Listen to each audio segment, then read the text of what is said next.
Whenever you're ready, sir. My aunts and I were driving in the car going towards a stop sign. We were coming from the grocery store, and I noticed to my left at the red light that there is a man in his car by himself. His windows are down, our windows are down, and I think to myself, this is a good time to prank my aunt. In my family, we prank everybody. We just like to live life and we like to have fun, and if it's at somebody else's expense, then so be it. Mostly it's mine, but it's her turn today. So I look over to my left, and I go, in the girliest voice I have, "Ooh, baby, you're so hot, ow, ow, ow." While trying to yell, I pull down my seat so I'm all the way down, vertical. So it appears that she's in the car all by herself. It's nighttime, so they can't really see. She's looking at who I'm trying to catcall, thinking I'm trying to catcall somebody. He's looking like, this woman is catcalling me. He smiles. She looks at me like, what's going on? Oh my God, I can't believe you just did that. It was awesome. All right, fast forward a few hours to the next day. I'm waking up, it's the first day of summer, and I'm feeling good. Got to sleep in, broke up with my girlfriend, so I had a little bit of money, which was pretty cool. Woke up to the smell of albondiga soup my grandma was cooking all night, and a little bit in the morning because I heard a lot of banging. Get up and get a big bowl from the kitchen and proceed to the living room, our TV room.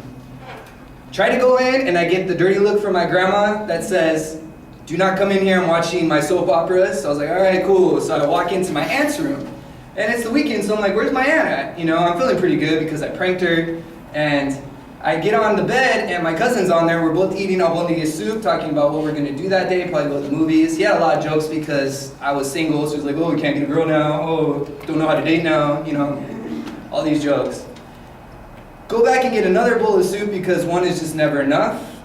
Go back onto her bed and start watching TV, and then I noticed something. Like my aunt is at the side of the door.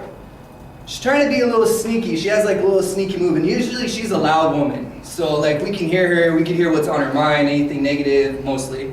So she comes into her room and she comes on my side of her bed. And I just figure, hey, that's where the closet is. Maybe she's getting some shoes, maybe she's getting a shirt. I'm not too sure. It's, you know, it's her room. I look at my cousin, he starts laughing and laughing. And I'm looking at him like, what the hell's so funny? You know, I'm half asleep, I'm in a food coma because I've been eating. And I look over and I see this big, bright yellow cat scooper right in my face. And I know this cat scooper very well because we have 4 cats in my house. Not my choice, I'm a dog person. And the biggest cat turd I have ever seen. I felt like she scooped up. She spent like 10 minutes in that bathroom scooping up cat shit. She put it right in my face. I react very fast. I'm a fast reactor. So I hit it out of her hand. It lands on her bed. While this is happening, her look on her face was just utter shock. I grab the shovel out of her hand and smash it into the bed like it's a spider or a cockroach that I'm trying to kill. She pushes me off of her bed. My cousin just starts wailing. There's albondiga soup everywhere. There is cat shit everywhere. And I was like, you really think I'm just gonna let you shove cat shit in my face? What did you think I was gonna do, kiss it? You know, come on.